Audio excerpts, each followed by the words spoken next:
ತೋಟಗಾರಿಕೆ ಇಲಾಖೆ ತೆಂಗು ಅಭಿವೃದ್ಧಿ ಮಂಡಳಿ ಯೋಜನೆಯಡಿ ತೆಂಗಿನಲ್ಲಿ ಸಂಯೋಜಿತ ಕಾರ್ಯಕ್ರಮ. ತೆಂಗಿನ ತೋಟಗಳಲ್ಲಿ ಹಲವಾರು ಕೀಟ ಬಾಧೆಗೆ, ನೀರಿನ ಕೊರತೆ, ಪೋಷಕಾಂಶಗಳ ಕೊರತೆಯಿಂದ ಇಳುವರಿ ಕುಂಠಿತವಾಗಿದೆ. ಈ ಹಿನ್ನೆಲೆಯಲ್ಲಿ ರಾಜ್ಯ ಸರ್ಕಾರದ ವತಿಯಿಂದ ಲಘು ಪೋಷಕಾಂಶಗಳು, ಸಾವಯವ ಗೊಬ್ಬರಗಳು, ಸಸ್ಯ ಸಂರಕ್ಷಣಾ ಔಷಧಿಯನ್ನು ನಮ್ಮ ತೋಟಗಾರಿಕೆ ಇಲಾಖೆಯಿಂದ ನೀಡುತ್ತಿದ್ದೇವೆಂದು ಅರಸೀಕೆರೆ ಹಿರಿಯ ಸಹಾಯಕ ತೋಟಗಾರಿಕೆ ನಿರ್ದೇಶಕರಾದ ಸತೀಶ್ ಕೆಬಿ ತಿಳಿಸಿದರು. ಅರಸೀಕೆರೆ ತಾಲೂಕಿನಲ್ಲಿ 2583 ಹೆಕ್ಟೇರ್ 3000 ರೈತರಿಗೆ 6 ಗ್ರಾಮ ಪಂಚಾಯಿತಿ ವ್ಯಾಪ್ತಿಯಲ್ಲಿ ಬರ್ತಕ್ಕಂಥ ರೈತರಿಗೆ ಸಾವಯವ ಗೊಬ್ಬರ, ಜೈವಿಕ ಗೊಬ್ಬರ, ಪೋಷಕಾಂಶಗಳ ಬಗ್ಗೆ ಸಸ್ಯ ಸಂರಕ್ಷಣಾ ಔಷಧಿಯನ್ನು ನೀಡಲಾಗುತ್ತಿದೆ. 1290 ರೈತರಿಗೆ ಈಗಾಗಲೇ ಔಷಧಿಯನ್ನು ನೀಡಿ ಸಿಂಪಡಣೆ ಬಗ್ಗೆ ತರಬೇತಿಯನ್ನು ಸಹ ನೀಡಲಾಗಿದೆ ಎಂದರು. ಇನ್ನು ಕೆಲವೇ ದಿನಗಳಲ್ಲಿ ಉಳಿದ ರೈತರಿಗೂ ಸಹ ಈ ತರಬೇತಿಯನ್ನು ಮತ್ತು ಔಷಧಿಗಳನ್ನು ನೀಡಲಿದ್ದೇವೆಂದು ತಿಳಿಸಿದರು. ಹಾಗೂ ನಮ್ಮ ಇಲಾಖೆ ವತಿಯಿಂದ ಉತ್ತಮ ಗುಣಮಟ್ಟದ ಉತ್ಕೃಷ್ಟ ತೆಂಗಿನ ಸಸಿಗಳನ್ನು ಸಹ ನೀಡುತ್ತಿದ್ದೇವೆ. ರೈತರು ತಮ್ಮ ಜಮೀನಿನಲ್ಲಿ ತೆಂಗಿನ ಸಸಿಗಳನ್ನು ಬೆಳೆಸಿ ಅದರಲ್ಲಿ ಅವರಿಗೆ ಉದ್ಯೋಗ ಖಾತ್ರಿ ಯೋಜನೆಯಡಿಯಲ್ಲಿ ದಿನಗೂಲಿ ಹಣವನ್ನು ಸಹ ನೇರವಾಗಿ ತಮ್ಮ ಖಾತೆಗೆ ಪಡೆದುಕೊಳ್ಳಬಹುದೆಂದರು.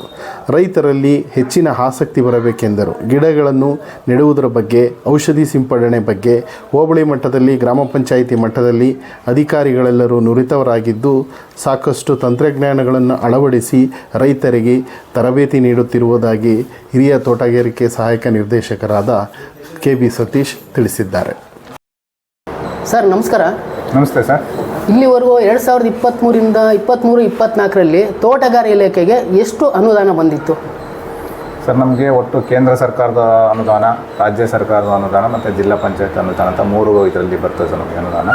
ಕೇಂದ್ರ ಸರ್ಕಾರದಲ್ಲಿ ಬರ್ತಕ್ಕಂಥ ಯೋಜನೆಗಳಂದರೆ ರಾಷ್ಟ್ರೀಯ ತೋಟಗಾರಿಕಾ ಅಭಿವೃದ್ಧಿ ಮಿಷನ್ ಯೋಜನೆ, ರಾಷ್ಟ್ರೀಯ ಕೃಷಿ ವಿಕಾಸ ಯೋಜನೆ ಮತ್ತು ಅದೇ ರೀತಿ ಪ್ರಧಾನಮಂತ್ರಿ ಕೃಷಿ ಸಿಂಚಾಯಿ ಯೋಜನೆ. ಸೊ ನಮ್ಮಲ್ಲಿ ಪ್ರಧಾನಮಂತ್ರಿ ಕೃಷಿ ಸಿಂಚಾಯಿ ಯೋಜನೆಯಲ್ಲಿ ಹನಿ ನೀರಾವರಿಗೋಸ್ಕರ ನಾವು ರೈತರಿಗೆ ಸಹಾಯಧನವನ್ನು ಕೊಡ್ತೀವಿ. ಎಲ್ಲ ತೋಟಗಾರಿಕೆ ಬೆಳೆಗಳಿಗೂ ಕೂಡ ನಾವು ಸವಲತ್ತನ್ನು ಕೊಡ್ತಾಯಿದ್ವಿ. ಇಲ್ಲಿ ಪರಿಶಿಷ್ಟ ಜಾತಿ ಮತ್ತು ಪರಿಶಿಷ್ಟ ಪಂಗಡದವರಿಗೆ 90% ಸಹಾಯಧನ, ಇತರೆ ವರ್ಗದ ಫಲಾನುಭವಿಗಳಿಗಾದರೆ ನಮಗೆ 75% ಸಹಾಯಧನವನ್ನು ಕೊಡಲಿಕ್ಕೆ ಅವಕಾಶ ಇದೆ ಸರ್. ನಾವು ಕಳೆದ ವರ್ಷ 23-24ನೇ ಸಾಲಲ್ಲಿ ನಮಗೆ ಪರಿಶಿಷ್ಟ ಜಾತಿ ಮತ್ತು ಪರಿಶಿಷ್ಟ ಪಂಗಡದ ರೈತರಿಗೆ ನಮ್ಮ ಇದರಲ್ಲಿ ರೈತರಿಗೆ ಒಂದು 64 ಲಕ್ಷ ನಮ್ಮ ಪರಿಶಿಷ್ಟ ಜಾತಿ ಮತ್ತು ಪಂಗಡದ ರೈತರಿಗೆ ಒಂದು ಅನುದಾನ ವಿನಿಯೋಗ ಆಗಿದೆ. ಅದೇ ರೀತಿ ನಮ್ಮ ಸಾಮಾನ್ಯ ವರ್ಗದ ರೈತರು, ಇತರೆ ವರ್ಗದ ಫಲಾನುಭವಿಗಳಿಗೆ 1,20,00,000 ಅನುದಾನ ವಿನಿಯೋಗ ಆಗಿದೆ. ಮತ್ತು ನಮ್ಮ ಪರಿಶಿಷ್ಟ ಪಂಗಡದ ರೈತರಿಗೆ 6 ಲಕ್ಷ ಅನುದಾನ ವಿನಿಯೋಗ ಆಗಿದೆ. ಒಟ್ಟು ನಾವು 793 ಜನ ಫಲಾನುಭವಿಗಳನ್ನ ಇಲ್ಲಿವರೆಗೆ ಕವರ್ ಮಾಡಿದ್ದೇವೆ ಸರ್. ಹೌದಾ ಸರ್? ವಿವಿಧ ತೋಟಗಾರಿಕೆ ಬೆಳೆಗಳಿಗೆ ಸಂಬಂಧಪಟ್ಟಂಗೆ. ನೀವು ಇಲ್ಲಿವರೆಗೂ ಎಷ್ಟು ಗ್ರಾಮ ಪಂಚಾಯಿತಿಗಳಲ್ಲಿ ಇದು ಪಂಚಾಯಿತಿಯ ರೈತರಿಗೆ ಒಂದು ಗೊಬ್ಬರ ಎಲ್ಲ ಕೊಟ್ಟಿದ್ದೀರಾ? ಇಂಥದಕ್ಕೆ ಕೊಡಬೇಕು ಅಂತ ಏನಾರು ಇದೆಯಾ? ಇಲ್ಲಿ ನಮ್ಮಲ್ಲಿ ಏನಾಗಿದೆ ಅಂದರೆ, ಈಗ ನಾವು ಗೊಬ್ಬರ ಕೊಡ್ತಕ್ಕಂಥ ಯೋಜನೆ ಅಂದರೆ ನಮ್ಮಲ್ಲಿ ತೆಂಗು ಅಭಿವೃದ್ಧಿ ಮಂಡಳಿ ಯೋಜನೆ. ತೆಂಗು ಬೆಳೆತಕ್ಕಂಥ ಸೀಮಿತ ಪ್ರದೇಶದಲ್ಲಿ ನಾವು ರೈತರಿಗೆ ಉಚಿತವಾಗಿ ತೆಂಗು ಬೆಳೆಯಲ್ಲಿ ಬರ್ತಕ್ಕಂಥ ಕೀಟ ರೋಗಗಳ ನಿರ್ವಹಣೆಗಾಗಿ ಮತ್ತು ಸಮಗ್ರ ಪೋಷಕಾಂಶಗಳ ನಿರ್ವಹಣೆಗಾಗಿ ಸಾವಯವ ಗೊಬ್ಬರಗಳನ್ನ ಮತ್ತು ಔಷಧಿಗಳನ್ನ ಕೊಡ್ತಾಯಿದ್ದೀವಿ. ಸೊ ನಾವೇನು ಮಾಡಿದ್ವಿ, ಈ ಸಲ ಒಂದು ಕ್ಲಸ್ಟರ್ ಗುಚ್ಚೆ ಗ್ರಾಮದಲ್ಲಿ ಕೆಲವೊಂದು ಪಂಚಾಯಿತಿಗಳನ್ನ ಸೆಲೆಕ್ಟ್ ಮಾಡಿದ್ದೇವೆ. ಅದರಲ್ಲಿ ದೊಮ್ಮೆನಹಳ್ಳಿ ಗ್ರಾಮ ಪಂಚಾಯಿತಿ, ಈ ಕಡೆ ಮುರುಂಡಿ ಗ್ರಾಮ ಪಂಚಾಯಿತಿ, ಮತ್ತು ಕಣಕಟ್ಟಿನಲ್ಲಿ DM ಕುರ್ಗೆ ಗ್ರಾಮ ಪಂಚಾಯಿತಿ, ಬಾಣಮರದಲ್ಲಿ ಶಾಣಗೆರೆ ಗ್ರಾಮ ಪಂಚಾಯಿತಿ, ಮತ್ತು ಜಾವಗೋಲ್ ಹೋಬಳಿ ವ್ಯಾಪ್ತಿನಲ್ಲಿ ಅರಕೆರೆ ಗ್ರಾಮ ಪಂಚಾಯಿತಿ. ಇದರ 6 ಗ್ರಾಮ ಪಂಚಾಯಿತಿಗಳನ್ನ ಮಾತ್ರ ಮಾಡಿದ್ದೀವಿ. ನೆಕ್ಸ್ಟ್ ಕ್ರಮೇಣ ಮುಂದಿನ ದಿನಗಳಲ್ಲಿ ಬೇರೆ ಪಂಚಾಯಿತಿಗಳು ಈಗೇನು ಈ ವರ್ಷ ಕೊಟ್ಟಂಥ ಗ್ರಾಮ ಪಂಚಾಯತ್ ಮುಂದೆ ಕವರ್ ಮಾಡೋದಿಲ್ಲ. ಇದು ಮೊದಲು ಪ್ರಾಯೋಗಿಕವಾಗಿ ಬಂದಿರತಕ್ಕಂಥದ್ದು. ಈಗ ಸತತವಾಗಿ ಮಳೆಯ ನೀರಿನ ಅಭಾವ ಮತ್ತು ರೋಗದ ಇದರಿಂದ ಸಾಕಷ್ಟು ತೆಂಗಿನ ತೋಟಗಳು ನಶಿಸಿ ಹೋಗಿದ್ದರಿಂದ ಇದೊಂದು ವರದಿ ಕೊಟ್ಟು ನಮ್ಮಲ್ಲಿರ್ತಕ್ಕಂಥ 56,000 ಹೆಕ್ಟೇರ್ ಏನು ತೆಂಗು ಇದೆ ಅರಸೀಕೆರೆ ತಾಲೂಕು ವ್ಯಾಪ್ತಿಯಲ್ಲಿ, ಇಷ್ಟು ತೆಂಗು ಬೆಳೆಗೂ ಕೂಡ ನಾವೀಗ ಕೊಡಲಿಕ್ಕೆ ಸಿದ್ಧತೆಯನ್ನು ಮಾಡ್ಕೊಳ್ತಾ ಇದ್ವಿ. ಈಗ 6 ಪಂಚಾಯತಿನ ಪ್ರಾಯೋಗಿಕವಾಗಿ ಮೊದಲನೇ ಹಂತದಲ್ಲಿ ಮಾಡಿದ್ದೇವೆ. ಈ ವರ್ಷ 24-25 ಇನ್ನು ಮತ್ತು 6-8 ಪಂಚಾಯತಿನ ತೊಗೊಳ್ತಾ ಇದ್ವಿ.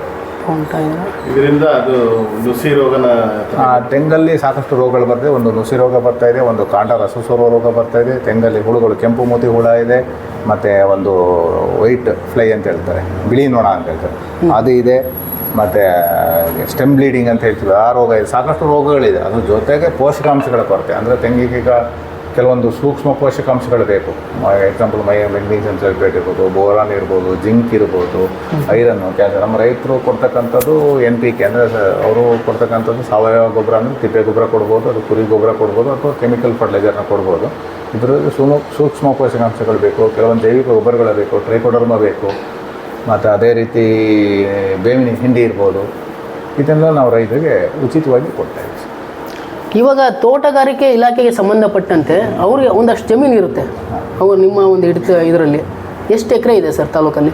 ನಮ್ಮ ತಾಲೂಕಲ್ಲಿ ಒಟ್ಟು 78,000 ರೈತರು ತೋಟಗಾರಿಕೆ ಬೆಳೆಗಾರರು ಅಂತೇಳಿ ನೋಂದಾಯಿತ ಆದಂಥ 78,000 ರೈತರು ನಮ್ಮಲ್ಲಿ ಏನು ನಾವು ರೈತರ ಗುರುತು FID ಅಂತ ಮಾಡಿದ್ದೇವೆ, ಫಾರ್ಮರ್ ಐಡೆಂಟಿಫಿಕೇಷನ್ ನಂಬರ್ ಅಂತ ಮಾಡಿದ್ದೀವಿ. ಅದರಲ್ಲಿ ತೋಟಗಾರಿಕೆ ಬೆಳೆಗಾರರು ಅಂತಲೇ ಆಲ್ಮೋಸ್ಟ್ 78,000 ರೈತರು ಇದ್ದಾರೆ ಸರ್. ಅಂದರೆ ನಾನು ಕೇಳ್ತಿರೋದು ನಿಮ್ಗೆ ಏನು ಅಂದರೆ, ನಿಮ್ಮ ತೋಟಗಾರಿಕೆ ಇಲಾಖೆಗೆ ಅಂತ ಇಷ್ಟು ಅಂತ ಜಮೀನು ಇರುತ್ತೆ. ಇಲಾಖೆ ರೈತರ ಹತ್ರ ಇಂಡಿವಿಜುವಲ್ ಜಮೀನು ಇರ್ತದೆ, ಇಲಾಖೆಗಲ್ಲ. ಇಲಾಖೆಗೆ ಇರಲ್ವಾ ಅದು? ರೈತರು ಎಕ್ಸಾಂಪಲ್ ಒಬ್ಬೊಬ್ಬ ರೈತನಿಗೆ ಎಷ್ಟು ಜಮೀನು ಅಂತ ಇರ್ತದೆ. ಒಬ್ರಿಗೆ 10 ಎಕರೆ ಇರ್ಬೋದು, ಒಬ್ರಿಗೆ 20 ಎಕರೆ ಇರ್ಬೋದು, ಒಬ್ರಿಗೆ 1 ಎಕರೆ ಇರ್ಬೋದು, ಅರ್ಧ ಎಕರೆ ಇರ್ಬೋದು. ಈ ಥರ ರೈತರುಗಳು ಟೋಟಲ್ ನಮ್ಮ ಅರಸೀಕೆರೆ ತಾಲೂಕಲ್ಲಿ 78,000 ಜನ ರೈತರಿದ್ದಾರೆ. ಸೊ ಅದರಲ್ಲಿ 56,380 ಹೆಕ್ಟೇರ್ ಪ್ರದೇಶ ತೆಂಗು. ಇದು ತೆಂಗಲ್ಲಿ ಅರಸೀಕೆರೆ ಭಾಳ ಇದಾಗಿರ್ತಕ್ಕಂಥ ಬೆಳೆ. ಅದು ಬಿಟ್ಟರೆ ಒಂದು 4,000 ಹೆಕ್ಟೇರಷ್ಟು ತರಕಾರಿ ಬೆಳೆಗಳಿದೆ, 1,800 ಹೆಕ್ಟೇರಷ್ಟು ಅಡಿಕೆ ಬೆಳೆ ಇದೆ, ಒಂದು 820 ಹೆಕ್ಟೇರ್ ದಾಳಿಂಬೆ ಬೆಳೆ ಇದೆ, ಹೂವಿನ ಬೆಳೆ ಇದೆ. ಇದರ ಬೇರೆ ಬೇರೆ ಬೆಳೆಗಳಿವೆ. ಅದೆಲ್ಲ ರೈತರೇ ನೋಡ್ಕೊಳ್ಳೋದಾ ಇಲ್ಲ ನಿಮ್ಮ ತೋಟಗಾರಿಕೆ ರೈತರೇ? ಈಗ ಅಲ್ಲೊಂದು ಇದರಲ್ಲಿ ಇಲ್ಲಿ ಹಾಸನ ರೋಡಿಂದ ಹಿಂಭಾಗ ಒಂದು ನಿಮ್ಮದೇ ತೋಟಗಾರಿಕೆ ಇಲಾಖೆ ಸಂಬಂಧಪಟ್ಟಂಗೆ ಜಮೀನಿತ್ತು, ಅದನ್ನು ನೀವೇ ನೋಡ್ತಿದ್ರಿ? ಯಾವುದು ಸರ್? ಹಾಸನ ರೋಡ್ ಮಶಾಣ ಇದೆಲ್ಲ ಹಿಂಭಾಗ, ಅಯ್ಯಪ್ಪ ಸ್ವಾಮಿ ಟೆಂಪಲ್ ಅಲ್ಲಿ ಇರ್ತಕ್ಕಂಥ ತೋಟಗಾರಿಕೆ ನರ್ಸರಿ ಕ್ಷೇತ್ರ ಅಂತ ಹೇಳ್ತೀವಿ. ಅದು ನಮ್ಮ ತೋಟಗಾರಿಕೆ ಇಲಾಖೆ ಅಧೀನದಲ್ಲಿ ಬರ್ತಕ್ಕಂಥ. ಅಲ್ಲಿ ಏನು ಮಾಡ್ತೀವಿ ಅಂದರೆ, ನಾವು ತೆಂಗಿನ ಸಸಿಗಳನ್ನ, ಉತ್ಕೃಷ್ಟ ಗುಣಮಟ್ಟದ ತೆಂಗಿನ ಸಸಿಗಳನ್ನ ಅಭಿವೃದ್ಧಿಪಡಿಸಿ, ಅದು 6 ಎಕರೆ ಇರ್ತಕ್ಕಂಥ ಪ್ರದೇಶ, ಆ ಗಿಡಗಳನ್ನ ರೈತರಿಗೆ ನಾವು ರಿಯಾಯಿತಿ ದರದಲ್ಲಿ ತೆಂಗಿನ ಗಿಡಗಳನ್ನ ವಿತರಣೆ ಮಾಡ್ತೀವಿ. ಅದನ್ನು ಒಂದು ತೆಂಗಿನ ಗಿಡ ನಮ್ಮಲ್ಲಿ ಬಹುಶಃ 75 ರೂಪಾಯಿ ದರದಲ್ಲಿ ವಿತರಣೆ ಮಾಡ್ತೀವಿ. ಕಳೆದ ವರ್ಷ ಉಚಿತವಾಗಿ ಕೊಟ್ಟಿದ್ವಿ, ಸರ್ಕಾರದ ಮಾರ್ಗಸೂಚಿ ಪ್ರಕಾರ ಉಚಿತವಾಗಿ ಕೊಟ್ಟಿದ್ವಿ. ಈ ವರ್ಷವೂ ಇದೆ ನಮ್ಮ ಹತ್ರ ಒಂದು 19,500 ತೆಂಗಿನ ಸಸಿಗಳಿದೆ. ಈ ವರ್ಷದ ದರ 75 ರೂಪಾಯಿ ನಿಗದಿ ಮಾಡಿದ್ದಾರೆ. ಸೊ ಆಸಕ್ತ ರೈತರು ಇಲ್ಲಿ ತಗೊಂಡೋಗ್ತಾರೆ. ಇಲ್ಲಿ ನಮ್ಮಲ್ಲಿ ಗಿಡ ಇದೆ, ಅದ್ರ ಜೊತೆಗೆ ಬೋರ್ನಕೊಪ್ಪಲು ತೋಟಗಾರಿಕೆ ಸಂಶೋಧನಾ ಕೇಂದ್ರ, ಅಲ್ಲೂ ಕೂಡ ತೆಂಗಿನ ರೈತರಿಗೆ ಉತ್ಕೃಷ್ಟ ಗುಣಮಟ್ಟದ. ಈಗ ರೈತರು ಏನಪ್ಪ ಅಂದರೆ ಹೊರಗಡೆ ಹೋದಾಗ ಅಲ್ಲಿ 200-250 ರೂಪಾಯಿ ಕೊಟ್ಟು ತೆಂಗಿನ ಸಸಿಗಳನ್ನ ತಗೊಳ್ತಾರೆ. ಅದೇ ನಮ್ಮಲ್ಲಾದರೆ ನಿಮಗೆ ರಿಯಾಯಿತಿ ದರದಲ್ಲಿ ಸಿಗುತ್ತೆ. ಕೆಲವೊಂದು ಸಲ ಸರ್ಕಾರದ ಯೋಜನೆ ಯಾವ ಥರ ಇರುತ್ತೆ ಅವಾಗ ಕಳೆದ ವರ್ಷ ಉಚಿತವಾಗಿ ಕೊಟ್ಟಿದ್ವಿ ಇದೇ ಸಸಿಗಳನ್ನ. ಇದ್ರ ಜೊತೆಗೆ ತೆಂಗಿನ ಸಸಿಗಳನ್ನ ಕೊಡೋದ್ರ ಜೊತೆಗೆ ಅವ್ರು ಏನು ತೆಂಗಿನ ಸಸಿಗಳನ್ನ ನಮ್ಮಲ್ಲಿ ಪಡೀತಾರೆ, ಇದನ್ನ ಮಹಾತ್ಮ ಗಾಂಧಿ ಉದ್ಯೋಗ ಖಾತ್ರಿ ಯೋಜನೆ ಕೂಲಿ ಬಾಕ್ಸನ್ನು ಕೂಡ ರೈತರು ಪಡೀಲಿಕ್ಕೆ ಅವಕಾಶ ಇದೆ. ಒಂದು ತೆಂಗಿನ ಗಿಡನ ರೈತರು ನಮ್ಮಲ್ಲಿ ತಗೊಂಡೋಗಿ ನಾಟಿ ಮಾಡೋಂಥ ಗಿಡಗಳಿಗೆ 349 ರೂಪಾಯಿ ಅವರಿಗೆ ಒಂದು ದಿನಕ್ಕೆ ಕೂಲಿ ಬಾಕ್ಸು ಸಿಗ್ತದೆ. ಒಂದು ತೆಂಗಿನ ಗಿಡ ನಾಟಿ ಮಾಡೋದು ಬಹುಶಃ ಅವ್ರಿಗೆ 290 ರೂಪಾಯಿವರೆಗೂ ಕೂಲಿ ವೆಚ್ಚ ಪ್ಲಸ್ 75 ರೂಪಾಯಿ ತೆಂಗಿನ ಗಿಡದು ಇಷ್ಟು ದುಡ್ಡು ಪಡೀಲಿಕ್ಕೆ ಅವಕಾಶ ಇದೆ. ಸೊ ನಾವು ಇಲ್ಲಿವರೆಗೆ ಈ ವರ್ಷ ನಮಗೆ ಏಪ್ರಿಲ್, ಮೇ, ಜೂನ್, ಜುಲೈ, ಇದು ನಾವು ಜುಲೈ ಕೊನೆಯ ಹಂತದಲ್ಲಿ ಇಲ್ಲಿವರೆಗೆ ನಮಗೆ 23,800 ಮಾನವ ದಿನಗಳನ್ನ ನಾವು ಸೃಜನೆ ಮಾಡಿದ್ದೀವಿ ರೈತರಿಗೆ. ಇದೆಲ್ಲ ರೈತರೇ ಸ್ವಂತ ಜಮೀನಲ್ಲಿ ಕೆಲಸ ಮಾಡ್ತಕ್ಕಂಥ ಇದೆ. ಅವರಿಗೆ ಹಣ ಅವ್ರ ಅಕೌಂಟಿಗೆ ಹೋಗ್ತದೆ, ಎಲ್ಲ ಆನ್ಲೈನ್ ಪೇಮೆಂಟ್ ಹೋಗ್ತದೆ ಸರ್. ಅದನ್ನು ಏನು ಹೇಳ್ತಾರೆ ಅಂದರೆ PFMS ಇದ್ರ ಮೂಲಕ ಪೇಮೆಂಟ್ ಆಗ್ತದೆ. ಯಾವುದೇ ರೀತಿಯಾದ ಕ್ಯಾಶ್ ಚೆಕ್ ಪೇಮೆಂಟ್ ಇಲ್ಲ.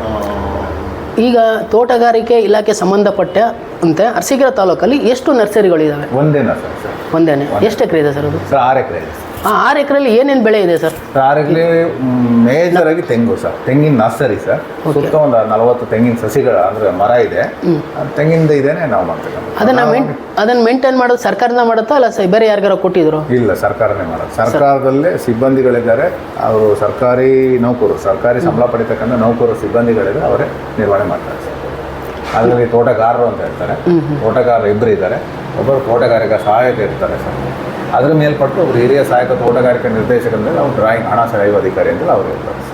ಈಗ ನಿಮ್ಮ ಇಲಾಖೆಯಲ್ಲಿ ಎಷ್ಟು ಜನ ಸ್ಟಾಪ್ ಇದೆ ಸರ್? ಸಿಬ್ಬಂದಿ ವರ್ಗ ಎಷ್ಟಿದೆ? 2 ಥರ ಬರ್ತದೆ. ತಾವು ಕೇಳ್ತಿರ್ತಕ್ಕಂಥದ್ದು ನರ್ಸರಿ ಕೇಳಿದ್ರೆ, ನರ್ಸರಿ ಬಂದ್ಬಿಟ್ಟು ರಾಜ್ಯ ವಲಯ ಅಂತ ಹೇಳಿ ಸ್ಟೇಟ್ ಸೆಕ್ಟರ್ ಅಂತ ಅದು ಕಂಟ್ರೋಲ್ ಇರ್ತದೆ. ಸೊ ಅದು ಸಂಪೂರ್ಣ ವ್ಯಾಪ್ತಿ ರಾಜ್ಯ ವಲಯ. ಅವರ ಆಫೀಸರ್ ಬಂದ್ಬಿಟ್ಟು ಹಾಸನದಲ್ಲಿರ್ತಾರೆ. ನಾನು ಇಲ್ಲಿಗೆ ನನ್ನ ಮಾತಾಡಿ ನಮ್ಮ ಕಂಟ್ರೋಲಿಗೆ ಬರಲ್ಲ. ಅದು ನಾನು ಕೆಲಸ ಮಾಡ್ತಿರ್ತಕ್ಕಂಥದ್ದು ಜಿಲ್ಲಾ ಪಂಚಾಯತಿ ಅಡಿನಲ್ಲಿ ನಮ್ಮ ಎಲ್ಲ ಏನು ರೈತರು ಬರ್ತಾರೆ ಅವ್ರನ್ನೆಲ್ಲರಿಗೂ ಕೂಡ ತಾಂತ್ರಿಕ ಮಾಹಿತಿ ನೀಡ್ತಕ್ಕಂಥದ್ದು, ಸರ್ಕಾರದ ಯೋಜನೆಗಳನ್ನ ರೈತರಿಗೆ ತಲುಪಿಸ್ತಕ್ಕಂಥದ್ದು, ವಿವಿಧ ತಂತ್ರಜ್ಞಾನಗಳನ್ನ ತಲುಪಿಸ್ತಕ್ಕಂಥದ್ದು, ತರಬೇತಿಗಳನ್ನ ನೀಡ್ತಕ್ಕಂಥದ್ದು, ಪ್ರವಾಸ ಕಾರ್ಯಕ್ರಮಗಳನ್ನ ಕೊಡ್ತಕ್ಕಂಥದ್ದು ಮತ್ತು ಮೀಟಿಂಗ್ಗಳು, ಇವೆಲ್ಲ ನಮ್ಮ ಇದರಲ್ಲಿ ಬರ್ತದೆ ಸರ್. ಜಿಲ್ಲಾ ಪಂಚಾಯತ್ ಅಂಡರ್ನಲ್ಲಿ ಒಟ್ಟು ನಮ್ಮ ತಾಲೂಕಲ್ಲಿ 6 ಹೋಬಳಿದೆ. 6 ಹೋಬಳಿಗೂ ಕೂಡ ಒಬ್ಬೊಬ್ಬರು ಸಹಾಯಕ ತೋಟಗಾರಿಕೆ ಅಧಿಕಾರಿಗಳಿದ್ದಾರೆ. ಎಲ್ಲರೂ ಕೂಡ MSc ಹಾರ್ಟಿಕಲ್ಚರ್ ಅಂದರೆ ಡಬಲ್ ಗ್ರಾಜುಯೇಟ್ ಮಾಡಿರ್ತಕ್ಕಂಥ ಅಧಿಕಾರಿಗಳೇ, ನುರಿತ ಅಧಿಕಾರಿಗಳೇ ಇದ್ದಾರೆ. ಅದು ನಿಮ್ಮ ಅಂಡರಲ್ಲೇ ಇದ್ದಾರಾ ಅಧಿಕಾರಿಗಳೆಲ್ಲ? ಹೌದು, ನಮ್ಮ ಅಧೀನದಲ್ಲೇ ಬರ್ತಾರೆ. ನಿಮ್ಮಲ್ಲಿ ಎಲ್ಲ ಸ್ಟಾಪ್ ಎಲ್ಲ ಕರೆಕ್ಟಾಗಿದೆ? ಸಿಬ್ಬಂದಿ ವರ್ಗ ಕರೆಕ್ಟಾಗಿದೆಯಾ? 6 ಹೋಬಳಿ ಇದೆ ಸರ್. ಕನಕಟ್ಟೆ, ಗಂಡಸಿ, ಕಸಬಾ 1, ಕಸಬಾ 2, ಅದೇ ರೀತಿ ಜಾವುಗಲ್ಲು, ಬಾಣಾವರ. ಸೊ ಎಲ್ಲ ಹೋಬಳಿಗೆ ಅಧಿಕಾರಿಗಳಿದೆ. ಕಣಕಟ್ಟೆಗೆ ಒಬ್ಬರು ಮಾತ್ರ ಖಾಲಿ ಇದೆ ಸರ್. ಅಲ್ಲಿಗೂ ಕೂಡ ಒಬ್ಬರು ನಿಯೋಜನೆ ಮೇಲೆ ಇದ್ದಾರೆ ಸರ್, ಕೆಲಸ ಮಾಡ್ತಾರೆ, ಅವರು ಕೂಡ ಬೇರೆ ಇದೆ. ಇಲ್ಲಿ ಕಚೇರಿಯಲ್ಲಿ ಸಿಬ್ಬಂದಿಗಳೆಲ್ಲ ಕರೆಕ್ಟ್ ಆಗಿದೆಯಾ? ಕಚೇರಿಗಳಲ್ಲಿ ಒಬ್ಬರು ತಾಂತ್ರಿಕ ಸಹಾಯಕರು ಇರ್ತಾರೆ, ಅದ್ರ ಜೊತೆಗೆ ಇವರು ಇರ್ತಾರೆ ಕ್ಲರಿಕಲ್ ಸ್ಟಾಫ್ ಸೂಪರ್ಡೆಂಟ್ ಇದ್ದಾರೆ, ಮತ್ತು ಪ್ರಥಮ ದರ್ಜೆ ಸಹಾಯಕರಿದ್ದಾರೆ, ಮತ್ತು ಇವರು ಇದ್ದಾರೆ ದ್ವಿತೀಯ ದರ್ಜೆ ಸಹಾಯಕರು. P1 ಇಲ್ಲ, ಒಟ್ಟು ಯಾವುದು ಖಾಲಿ ಇಲ್ಲ ಇಲ್ಲಿ. ಖಾಲಿ ಆಯ್ತು. ಈಗ ನುಸಿ ರೋಗದ್ದು ಏನಾದರೂ ನೀವು ಔಷಧಿ ಕೊಡ್ತಾ ಇದ್ದೀರಲ್ಲ, ಅದೇನಾದ್ರು ಸ್ವಲ್ಪ ಬದಲಾವಣೆ? ಸರ್ ನುಸಿ ರೋಗದ್ದು ಅಂದರೆ ಈಗ ನಮ್ಮಲ್ಲಿ ಸಡನ್ನಾಗಿ ಅದು ರಿಸಲ್ಟ್ ಗೊತ್ತಾಗಲ್ಲ ಸರ್ ನಮಗೆ. ಸೊ ಅದು ಹಂತವಾಗಿ ಗೊತ್ತಾಗಬೇಕು ಸರ್. ಈಗ ಏನಾಗ್ತದೆ, ನಿಮ್ಮ ತೋಟದಲ್ಲಿ ರೋಗ ಇದೆ ಅಂತ ಅನ್ಕೊಳ್ಳೋಣ, ನನ್ನ ತೋಟದಲ್ಲಿ ನೀವು ಟ್ರೀಟ್ಮೆಂಟ್ನ ತೊಗೊಂಡ್ರೆ ನಾನು ತೊಗೊಳೋದಿಲ್ಲ. ಸೊ ನೀವು ಟ್ರೀಟ್ಮೆಂಟ್ ತಗೊಂಡಂಥ ಸಂದರ್ಭದಲ್ಲಿ ಅದು ಒಂದು ಹಂತದಲ್ಲಿ ನಿರ್ವಹಣೆ ಆಗಿರುತ್ತೆ. ಬಟ್ ಈಗೇನು 1 or 2 months ಆದಮೇಲೆ ನನ್ನ ತೋಟದಿಂದ ನಿಮ್ಮ ತೋಟಕ್ಕೆ ಹರಡ್ತಕ್ಕಂಥ ಸಾಧ್ಯತೆ ಜಾಸ್ತಿ. ಬೇರೆ ತಾಲೂಕುಗಳನ್ನ ಹೋಲಿಸ್ಕೊಂಡ್ರೆ ಅರಸೀಕೆರೆ ಯಾವ್ದು ಸರ್ ನಮ್ಮಲ್ಲಿ ಏನಾಗಿದೆ ಅಂದರೆ ಕಂಪೇರ್ ಟು ನೀವು ಕಡೂರು, ಪಕ್ಕದ ತಾಲೂಕಲ್ಲಿ ಕಡೂರು, ತಿಪ್ಟೂರು ಇದೆ ಸರ್. ತಿಪ್ಟೂರು, ಅರಸೀಕೆರೆ ಇದು ಮೇಜರಾಗಿ ತೆಂಗು ಬೆಳೀತಕ್ಕಂಥ ಕೊಬ್ಬರಿ ಉತ್ಪಾದನೆ ಮಾಡ್ತಕ್ಕಂಥ ಒಂದು ತಾಲೂಕುಗಳು. ಸೊ ನಮ್ಮಲ್ಲಿ ಬೆಳೀತಕ್ಕಂಥ ಕೊಬ್ಬರಿ, ಅರಸೀಕೆರೆ ಕೊಬ್ಬರಿ ಅಂತಕ್ಕಂಥದ್ದು ಭಾಳ ಹೆಸರುವಾಸಿ. ತಿಪ್ಟೂರು, ಅರಸೀಕೆರೆ ಹೆಸರುವಾಸಿ. ಅದೇ ರೀತಿ ನೀವು ಕಡೂರು ಭಾಗದಲ್ಲಿ ನೋಡೋ, ಕಡೂರಲ್ಲಿ ಸ್ವಲ್ಪ ರೋಗದ ಬಾಧೆ ಜಾಸ್ತಿ ಇದೆ, ಅಲ್ಲಿ ಕಪ್ಪು ತಲೆ ಹುಳದ ಬಾಧೆ ಜಾಸ್ತಿ ಇದೆ. ನಮ್ಮಲ್ಲಿ ಅದಕ್ಕೆ ಕಂಪೇರ್ ಮಾಡಿದ್ರೆ ನಮ್ಮಲ್ಲಿ ಕಡಿಮೆ ಇದೆ. ಬಟ್ ಹಂಗಂತ ಸಂಪೂರ್ಣವಾಗಿ ಕಡಿಮೆ ಇದೆ ಅಂತ ಹೇಳೋಕ್ಕಾಗಲ್ಲ, ನಮ್ಮಲ್ಲೂ ಕೂಡ ಸಮಸ್ಯೆಗಳಿದೆ. ಬಟ್ ಇದರಲ್ಲಿ ಈಗ ಏನಾಗಿದೆ, ರೈತರು ತೆಂಗುಗೆ ಇರ್ತಕ್ಕಂಥ ಒಂದು ದರ ಮತ್ತು ಅದರಲ್ಲಿರ್ತಕ್ಕಂಥ ನಿರ್ವಹಣಾ ವೆಚ್ಚ, ಇವತ್ತಿನ ಮಳೆಯ ನೀರಿನ ಕೊರತೆ, ಕೊಬ್ಬರಿ ಧಾರಣೆ, ಇವೆಲ್ಲ ನೋಡಿದ್ರೆ ರೈತರು ಬೇರೆ ಕ್ರಾಪ್ಗಳತ್ತ ಮನವೊಲಿಸಕ್ಕಂಥದ್ದು ಕಂಡು ಬರ್ತಾ ಇದೆ. ದಾಳಿಂಬೆಗೆ ಹೆಚ್ಚು ಒತ್ತು ಕೊಡ್ತಾ ಇದ್ದಾರೆ ರೈತರು. ನೋಡ್ತಾ ಇದೀವಲ್ಲ ನಾವು ಕಳೆದ 2 ವರ್ಷಗಳಿಂದ. ಬಹುಶಃ ನಮ್ಮಲ್ಲಿ ಒಂದು 800-850 ಹೆಕ್ಟೇರಷ್ಟು ದಾಳಿಂಬೆ ಪ್ರದೇಶ ವಿಸ್ತರಣೆ ಆಗಿದೆ. ಸೊ ರೈತರು ಅದರಲ್ಲಿ ಉತ್ತಮ ಆದಾಯವನ್ನು ಕಂಡುಕೊಳ್ತಾ ಇದ್ದಾರೆ. ಅದ್ರ ಜೊತೆಗೆ ಡ್ರ್ಯಾಗನ್ ಫ್ರೂಟ್ ಅಂತಕ್ಕಂಥದ್ದು ಒಂದು ಬಂದಿದೆ, ಆ ಫ್ರೂಟನ್ನು ಕೂಡ ಬೆಳೀತಾ ಇದ್ದಾರೆ. ಶುಂಠಿನಲ್ಲಿ ಹೆಚ್ಚು ಜನ ಒಲವನ್ನು ತೋರ್ತಾ ಇದ್ದಾರೆ. ಸೊ ತೆಂಗನ್ನು ಸ್ವಲ್ಪ ಒಂಥರ ಕಡಿಮೆ ಮಾಡ್ತಾ ಇದ್ದಾರೆ ಅಂತ ಅನಿಸುತ್ತೆ ನಮಗೆ. ಯಾಕಂದ್ರೆ ನಾವು ಕಳೆದ ವರ್ಷ ನಾವು ತೆಂಗಿನ ಗಿಡಗಳನ್ನ ಉಚಿತ ಕೊಟ್ಟರು ಕೂಡ ರೈತರಿಂದ ಬೇಡಿಕೆ ಬರ್ತಾ ಇರಲಿಲ್ಲ. ನಮ್ಮಲ್ಲಿ ರೋಗ ಜಾಸ್ತಿ ಆಯ್ತು ಸರ್. ಅದು ರೋಗ, ನೀರಿನ ಕೊರತೆ. ಈಗ ಲಾಸ್ಟು ಇದಕ್ಕೆ 1 ಕೋಟಿ ಹಣ ಬಿಡುಗಡೆ ಆಯಿತು ತೆಂಗಿನ ಇದಕ್ಕೆ ಪರಿಹಾರ, ಸುಳಿ ರೋಗ ಅವೆಲ್ಲ ಬಂದು ತೆಂಗು ಹೋಗಿತ್ತಲ್ಲ ಕಳೆದ ವರ್ಷ ಅಲ್ಲ, ಅದು ಈ ವರ್ಷ 2020-21ನೇ ಸಾಲಲ್ಲಿ ಸರ್. ಅದು ಅದರಲ್ಲಿ ಏನಾಗಿತ್ತು, ಸಂಪೂರ್ಣವಾಗಿ ಒಣಗಿದ ತೆಂಗಿನ ಮರಗಳಿಗೆ ಹಣ ಕೊಡ್ತಕ್ಕಂಥ ಒಂದು ಯೋಜನೆ ಇತ್ತು ಸರ್. ಅದು ಅದರಲ್ಲಿ ಅನುದಾನ ಬಂದಿತ್ತು. ಅದನ್ನು ಬಹುಶಃ ಎಲ್ಲ ರೈತರಿಗೂ ಸಾಮೂಹಿಕವಾಗಿ ನಾವು 4,000, 6,000 ಹಿಂಗೆ ಕೊಟ್ಟಿದ್ದೇವೆ ಸರ್. ಒಂದು ಮರ ಬಿದ್ದರೆ 400 ರೂಪಾಯಿ ಕೊಡಬೇಕಂತ ಇತ್ತು ಸರ್. ಅದು ಕೊಟ್ಟಿದ್ದೇವೆ ಸರ್. ಬಹುಶಃ ನಮ್ಮಲ್ಲಿ ಒಂದು 19,000 ರೈತರು ನಮ್ಮ ಅರಸೀಕೆರೆ ತಾಲೂಕಲ್ಲಿ ಅದರ ಲಾಭ. ಅದು ಮೇನ್ ಯಾವ ಪಂಚಾಯತಿಗೆ ಅಂತ ರೈತ ಮಾಡಿದ್ದಾರೆ? ಎಲ್ಲ ಪಂಚಾಯತಿಗೂ ಕೊಟ್ಟಿದ್ದಾರೆ ಸರ್. ಹೌದ್ರಾ? ಎಲ್ಲರೂ ಕೊಟ್ಟಿದ್ದಾರೆ. ತಮ್ಮ ಹೆಸರು ಸರ್? ಸತೀಶ್ ಅಂತ. ಏನಾಗಿರೋ ತಾವು? ಸರ್ ನಾನು ಹಿರಿಯ ಸಹಾಯಕ ತೋಟಗಾರಿಕೆ ನಿರ್ದೇಶಕರು. Thank you. ಈಗ ತೋಟಗಾರಿಕೆ ಇಲಾಖೆಯಿಂದ ನಿಮಗೆ ಏನು ಔಷಧಿ ಕೊಟ್ಟಿದ್ದಾರಾ? ಹೌದು. ಏನು ಔಷಧಿ ಅದು? ಅದೇನೋ ಕೀಟನಾಶಕದ್ದು, ಆಮೇಲೆ ಇದು ನುಸಿ ರೋಗದ್ದು ಇಂಪ್ರೂವ್ಮೆಂಟ್ ಎಲ್ಲ ಔಷಧಿ ಕೊಟ್ಟಿದ್ದಾರೆ ತೆಂಗಿಗೆ. ಜನೇಂದ್ರ ಅಂತ. ಯಾವೂರು? ಅಪ್ಪೇನಹಳ್ಳಿ. ಏನ್ ನೀವು ತೆಂಗಿಗೆ ತಗೊಂಡ್ರ? ತೆಂಗಿಗೆ. ಎಷ್ಟು ಗಿಡ ಇದೆ ನಿಮ್ದು? ನಮ್ದೊಂದು 100 ಗಿಡ ಇದೆ. ಏನ್ ನುಸಿ ರೋಗ ಇತ್ತ? ನುಸಿ ರೋಗ ಇದೆ.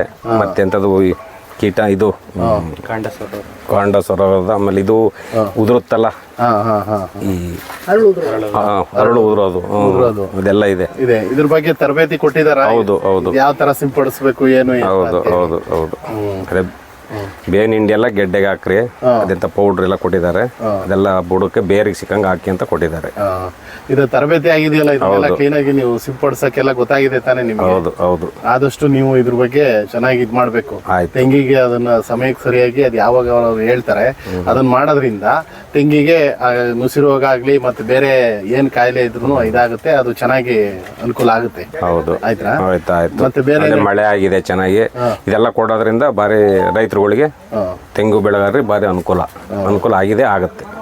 ಇಲಾಖೆಯವರು ಉತ್ತಮವಾಗಿ ಕೊಡ್ತಾ ಇದ್ದಾರೆ. ಹೌದು ಕೊಟ್ಟಿದ್ದಾರೆ. ಸರಿಯಾಗಿ. Okay sir. ಹೆಸರು? ನಮ್ಮ ಹೆಸರು GS ಭಗವಾನ್ ಅಂತ. ಯಾವೂರು? ನಮ್ಮದು ರಂಗಾಪುರ ಕಾವಲು ಸರ್ವೆ ನಂಬರ್ ಜಮೀನಿದೆ. ತೆಂಗಿದೆ 4 ಎಕರೆ ತೆಂಗಿದೆ. ತೋಟಗಾರಿಕೆ ಇಲಾಖೆಯಿಂದ ಈ ಸಲ LODP ಸ್ಕೀಮಲ್ಲಿ 1 ಹೆಕ್ಟೇರು 2.5 ಎಕರೆಗೆ 3 ಚೀಲ ಬೇವಿನ ಹಿಂಡಿ, ಆಮೇಲೆ 1 ಚೀಲ 19 ಹಾಲು 25 kg, ಆಮೇಲೆ 3 kg ಟ್ರೈಕೋಡರ್ಮಾ, 3 ಲೀಟ್ರ್ ಎಕ್ಸಕೋನಜೋಲು, ಆಮೇಲೆ ಇದು 19 ಹಾಲು 1 ಚೀಲ ಹೆಕ್ಟೇರು. ಬೇವಿನ ಹಿಂಡಿ ಸೆಣಬು ಇದೆಯಲ್ಲ, ಅದು 1 ಹೆಕ್ಟೇರ್ಗೆ 12 kg ಹಂಗೆ ಕೊಡ್ತಾಯಿದೆ. ಇಡೀ ಅರಸೀಕೆರೆ ತಾಲೂಕಲ್ಲಿ ಒಂದು 6 ಗ್ರಾಮ ಪಂಚಾಯತಿಗಿದು ಸರಬರಾಜು ಮಾಡಿದ್ದಾರೆ. ರೈತರಿಗೆ ನೇರವಾಗಿ ಇದು ಫ್ರೀಯಾಗಿ ತಲುಪ್ತಾ ಇದೆ. ಬೇರಿ ಕಟ್ಟಬೇಕು, ರಸ ಹೊಡಿತಾವಲ್ಲ, ರಸ ಹೊಡೆಯೋದಕ್ಕೆ ಇದು 5 ml 1 ಲೀಟ್ರ್ ನೀರಕ್ಕಾದ್ರೆ ಬೇರಿ ಕಟ್ಟಬೇಕು. ಇಲ್ಲ ಅಂದರೆ ಟ್ರಂಚ್ ಮಾಡಿ ಸುತ್ತಲೂ ನೀರು ಮಿಕ್ಸ್ ಮಾಡಿ ಉಯ್ಬೇಕು. ಇದು ಎಕ್ಸಕೋನಜೋಲ್, ಇದು ಟ್ರೈಕೋಡರ್ಮಾ. ಇದು ತಿಪ್ಪೆ ಮೇಲೆ ಕಸ ಕಡ್ಡಿ ಇರುತ್ತಲ್ಲ, ಇದೆಲ್ಲ ಉದುರಿಸಾಕು ಪೌಡ್ರಿದ. ಉದುರಿಸ್ಬಿಟ್ರೆ ಅದೆಲ್ಲ ಕಸ ಕಡ್ಡಿ ಎಲ್ಲ ನೀಟಾಗಿ ಗೊಬ್ಬರ ಆಗುತ್ತೆ. ಇದು ಟ್ರೈಕೋಡರ್ಮಾ. ಇದು 90 ಇದು ಜ್ಯೂಸಲ್ಲಿ ಕೊಡೋದು, ನೀರಿನ ಮುಖಾಂತರ ಡ್ರಿಪ್ ಇರಿಗೇಷನಲ್ಲಿ ಪೆಂಚಿನ ಮುಖಾಂತರ ಕೊಡ್ಬೋದು ಇದು. ಆಮೇಲೆ ಬೇವಿನ ಹಿಂಡಿ ಒಂದು ಮರಕ್ಕೆ ವರ್ಷದಲ್ಲಿ 5 kg ಹಾಕಬೇಕು. 6 ತಿಂಗಳಿಗೆ ಒಂದು ಟರ್ಮಿಗೆ 2.5 kg, ಇನ್ನೊಂದು ಟರ್ಮಿಗೆ 2.5 kg ಬೇವಿನ ಹಿಂಡಿ ಹಾಕೋದ್ರಿಂದ ರೋಗ ರುಜಿನ ಕಡಿಮೆ ಆಗಿ ಸಸಿಗಳು ಚೆನ್ನಾಗ್ತವೆ, ಒಳ್ಳೆ ಫಲವತ್ತು ಕೊಡುತ್ತೆ. ನಿಮಗೆ ಇದ್ರ ಬಗ್ಗೆ ಎಲ್ಲ ತರಬೇತಿ ಇದೆ ಸರ್. ತುಂಬಾ ಚೆನ್ನಾಗಿ ತಿಳ್ಕೊಂಡಿದ್ದೀರಾ. ಇದರಿಂದ 4 ಜನ ರೈತರಿಗೂ ತಿಳಿಸಿ ಇಲಾಖೆಯವರು ಮಾಡ್ತಾ ಇರೋದು ಯಶಸ್ವಿಯಾಗಿ ನಮ್ಮ ತಾಲೂಕಲ್ಲಿ ನುಸಿ ರೋಗ ಮತ್ತೆ ತೆಂಗಿನ ಕಮ್ಮಿ ಆಗಿ ನೀವು 4 ಜನ ರೈತರಿಗೆ ತಿಳುವಳಿಕೆ ಕೊಡಿ. ಡಿಸ್ಟ್ರಿಬ್ಯೂಟ್ ಮಾಡ್ತಾರೆ. ಅವ್ರದ್ದು ಆಯ್ತಾ ಏನ್ರಿ ಲಕ್ಷ್ಮಣ್? ನಮಸ್ತೆ.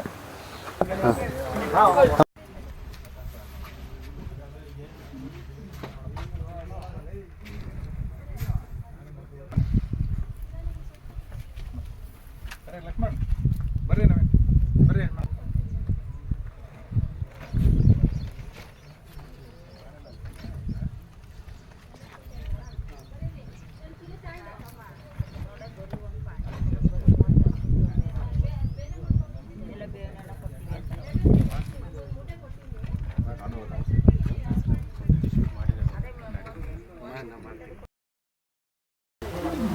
ಓಕೆ ಸರ್, ಮಾತಾಡಬೇಕಾ ಸರ್? ಈಗ ನಮ್ಮಲ್ಲಿ ಅರಸೀಕೆರೆ ತಾಲೂಕಲ್ಲಿ ತೆಂಗು ಅಭಿವೃದ್ಧಿ ಮಂಡಳಿ ಯೋಜನೆ ತೆಂಗಿನಲ್ಲಿ ಸಂಯೋಜಿತ ಕಾರ್ಯಕ್ರಮ ಅಂತ ಇದೆ ಸರ್. ಈ ಕಾರ್ಯಕ್ರಮದಲ್ಲಿ ಏನು ತೆಂಗಿನ ತೋಟಗಳಿದೆ, ಹಳೆಯ ತೆಂಗಿನ ತೋಟಗಳು ಹಲವಾರು ಕೀಟ ರೋಗಗಳ ಬಾಧೆಯಿಂದ ಮತ್ತು ನೀರಿನ ಕೊರತೆಯಿಂದ ಮತ್ತು ಪೋಷಕಾಂಶಗಳ ಕೊರತೆಯಿಂದ ಸಾಕಷ್ಟು ಇಳುವರಿನಲ್ಲಿ ಕುಂಠಿತ ಆಗಿದೆ ಸರ್. ಈ ಒಂದು ಹಿನ್ನೆಲೆಯಲ್ಲಿ ರಾಜ್ಯ ಸರ್ಕಾರದಿಂದ ಒಂದು ಯೋಜನೆಯನ್ನು ಕೊಟ್ಟಿದ್ದಾರೆ ಸರ್. ರೈತರಿಗೆ ಉಚಿತವಾಗಿ ಲಘು ಪೋಷಕಾಂಶಗಳು ಮತ್ತು ಸಾವಯವ ಗೊಬ್ಬರಗಳು ಮತ್ತು ತೆಂಗಿನ ಬೆಳೆಯಲ್ಲಿ ಬರ್ತಕ್ಕಂಥ ಕೀಟ ರೋಗಗಳ ನಿರ್ವಹಣೆಗಾಗಿ ಸಸ್ಯ ಸಂರಕ್ಷಣಾ ಔಷಧಿಗಳನ್ನ ಉಚಿತವಾಗಿ ನಾವು ನೀಡ್ತಾ ಇದ್ದೀವಿ ಸರ್. ಸೊ ನಾವು ಅರಸೀಕೆರೆ ತಾಲೂಕಲ್ಲಿ ಬಹುಶಃ 2583 ಹೆಕ್ಟೇರ್ ಒಂದು 3000 ರೈತರಿಗೆ 6 ಪಂಚಾಯಿತಿ ವ್ಯಾಪ್ತಿಯಲ್ಲಿ ಬರ್ತಕ್ಕಂಥ ರೈತರಿಗೆ ಉಚಿತವಾಗಿ ಈ ಒಂದು ಸಾವಯವ ಗೊಬ್ಬರ, ಜೈವಿಕ ಗೊಬ್ಬರ ಮತ್ತು ಲಘು ಪೋಷಕಾಂಶಗಳು, ಅದೇ ರೀತಿ ಸಸ್ಯ ಸಂರಕ್ಷಣಾ ಔಷಧಿಗಳನ್ನ ಕೊಡ್ತಾ ಇದ್ದೀವಿ. ಇಲ್ಲಿವರೆಗೆ ಇವತ್ತಿನವರೆಗೆ ನಾವು 1293 ರೈತರನ್ನ ಕವರ್ ಮಾಡಿದ್ದೇವೆ. ಇನ್ನು 4-5 ದಿನದಲ್ಲಿ ಉಳಿದ ರೈತರಿಗೂ ಕೊಟ್ಟು ಈ ಒಂದು ಯೋಜನೆಯನ್ನು ಸಂಪೂರ್ಣವಾಗಿ ಯಶಸ್ವಿಗೊಳಿಸ್ತಾ ಇದ್ದೇವೆ. ಮತ್ತು ಅದೇ ರೀತಿ ನಮ್ಮಲ್ಲಿ ಸಾಕಷ್ಟು ಉತ್ಕೃಷ್ಟ ಗುಣಮಟ್ಟದ ತೆಂಗಿನ ಸಸಿಗಳನ್ನು ಕೂಡ ರೈತರಿಗೆ ಕೊಡ್ತಾ ಇದ್ದೀವಿ ಸರ್. ಇಲ್ಲಿ ಕೂಡ ಒಳ್ಳೆಯ ಗುಣಮಟ್ಟದ ಸಸಿಗಳನ್ನ ರೈತರು ಪಡೆದು ತಮ್ಮ ಜಮೀನಲ್ಲಿ ಬೆಳೆದಂಥ ಸಂದರ್ಭ ಅವರಿಗೆ ಉದ್ಯೋಗ ಖಾತ್ರಿ ಯೋಜನೆ ಅಡಿಯಲ್ಲೂ ಕೂಡ ಅವರಿಗೆ ಕೂಲಿ ಬಾಬ್ತನ್ನು ಪಡೆಯಲು ಕೂಡ ಅವಕಾಶ ಇದೆ. ಮತ್ತು ರೈತರಲ್ಲಿ ಹೆಚ್ಚಿನ ಒಂದು ಆಸಕ್ತಿ ಕೂಡ ಈ ಒಂದು ಬರ್ತಾ ಇದೆ. ರೈತರಿಗೆ ಈ ಒಂದು ಗೊಬ್ಬರ, ಔಷಧಿ, ಗಿಡಗಳನ್ನ ನೆಡೋದ್ರ ಬಗ್ಗೆ ಇರ್ಬೋದು, ಇದ್ರ ಬಗ್ಗೆ ಕೂಡ ನಮ್ಮ ಕ್ಷೇತ್ರ ಮಟ್ಟದ ಸಿಬ್ಬಂದಿಗಳು ಹೋಬಳಿ ಮಟ್ಟದಲ್ಲಿ, ಗ್ರಾಮ ಪಂಚಾಯತಿ ಮಟ್ಟದಲ್ಲಿ ತರಬೇತಿಗಳನ್ನ ಕೂಡ ನೀಡ್ತಿದ್ದಾರೆ. ನಮ್ಮಲ್ಲಿರ್ತಕ್ಕಂಥ ಅಧಿಕಾರಿಗಳೆಲ್ಲರೂ ಕೂಡ ನುರಿತ ಒಂದು ಅಧಿಕಾರಿಗಳು. ಸೊ ಸಾಕಷ್ಟು ತಂತ್ರಜ್ಞಾನವನ್ನು ಅಳವಡಿಸ್ಕೊಡ್ಲಿಕ್ಕೆ ರೈತರಿಗೆ ಈ ಒಂದು ಹಿನ್ನೆಲೆಯಲ್ಲಿ ನಾವು ಸಂಪೂರ್ಣವಾಗಿ ಯಶಸ್ವಿನ ಕಾಣ್ತಾ ಇದ್ದೀವಿ ಸರ್. ಈ ಒಂದು ಯೋಜನೆಯಲ್ಲಿ ನಾವು ಹಸಿರೆಲೆ ಗೊಬ್ಬರ ಅಂದರೆ ಏನು ಕಳೆಯ ಒಂದು ನಿಯಂತ್ರಣ ಇರ್ಬೋದು, ಅಥವಾ ಏನು ನಮಗೆ ವಾತಾವರಣದಲ್ಲಿ ಸಿಕ್ಕತಕ್ಕಂಥ ಒಂದು ನೈಟ್ರೋಜನ್ ಸಾರಜನಕವನ್ನು ಭೂಮಿಯಲ್ಲಿ ಫಿಕ್ಸ್ ಮಾಡಲಿಕ್ಕೋಸ್ಕರ ಹಸಿರೆಲೆ ಗೊಬ್ಬರ ಬೀಜ ಒಂದು ಸೆಣಬನ್ನು ಕೂಡ ರೈತರಿಗೆ ಉಚಿತವಾಗಿ ಕೊಡ್ತಾ ಇದ್ದೇವೆ. ಈಗಾಗಲೇ ನಾವು ಕಳೆದ ಒಂದು 15-20 ದಿನದಿಂದ ರೈತರಿಗೆ ಉಚಿತವಾಗಿ ಕೊಡ್ತಾ ಇರ್ತಕ್ಕಂಥ ಸಂದರ್ಭದಲ್ಲಿ ಈ ಸೆಣಬಿನ ಬೀಜಗಳು ಇಲ್ಲಿ ನೆಲದಲ್ಲಿ ಚೆಲ್ಲಿದ್ದರಿಂದ ಕೆಲವು ಹುಟ್ಟಿದೆ. ನಮ್ಮ ಜಮೀನಲ್ಲಿ ನೀವು ಕಾಣ್ಬೋದು, ನಮ್ಮ ಒಂದು ಕ್ಷೇತ್ರದಲ್ಲಿ ತುಂಬ ಚೆನ್ನಾಗಿ ಒಂದು ಉತ್ಕೃಷ್ಟವಾಗಿ ಬೆಳೀತಾ ಇದೆ ಸರ್. ಇದನ್ನು ರೈತರು ಇದನ್ನು ತೋರ್ಸಾಗ ಅವ್ರಿಗೂ ಖುಷಿ ಅನಿಸುತ್ತೆ. ಸೆಣಬಿನ ಬೀಜಕ್ಕೆ ಹೆಚ್ಚಿನ ಬೇಡಿಕೆ ಬರ್ತಾ ಇದೆ ಸರ್. ಗೊಬ್ಬರನೂ ಆಗುತ್ತೆ ಸರ್, ಮತ್ತು ಕಳೆನೂ ಬರೋದಿಲ್ಲ, ಕಳೆ ಬರೋದಿಲ್ಲ ಸರ್. ತುಂಬ ಒಳ್ಳೆಯದು ಸರ್. ಸೆಣಬಿನ ಬೀಜನ ರೈತರ ಜಮೀನಲ್ಲಿ ಬೆಳ್ಕೊಂಡ್ರೆ ತುಂಬ ಒಳ್ಳೆಯದು ಸರ್. ಲಘು ಪೋಷಕಾಂಶ ಇರ್ಬೋದು, ಔಷಧಿಗಳು ಎಲ್ಲನೂ ಉತ್ತಮ ರೀತಿಯಲ್ಲಿ ಉಪಯೋಗಿಸ್ಕೋಬೇಕಂದ್ರೆ ರೈತರನ್ನ ನಾನು ಈ ಮೂಲಕ ವಿನಂತಿಸ್ಕೊಳ್ತೇನೆ ಸರ್. ಇಲ್ಲೂ ಹುಟ್ಟಿದೆ ನೋಡಿ ಸರ್. ಇಲ್ಲಿ ಸರ್ ಇದು ಕುರಿ ತಿನ್ಬೋದಾ ಇದನ್ನ? ಹಾಂ, ತಿನ್ನುತ್ತೆ ಸರ್, ಏನಾಗಲ್ಲ. ಹೌದಾ? ನಮ್ಮ ಅಣ್ಣರ ಜಮೀನು ಕುರಿಗಳಿದ್ದಾವೆ, ಇದನ್ನ ಹಾಕ್ಬಿಟ್ರೆ ಅಲ್ವಾ ಸರ್? ತಿನ್ನುತ್ತೆ ಸರ್, ಒಳ್ಳೆ ಸರ್. ಮಿಕ್ಸ್ ಮಾಡಿಬಿಡ್ಬೇಕು ನಾವು.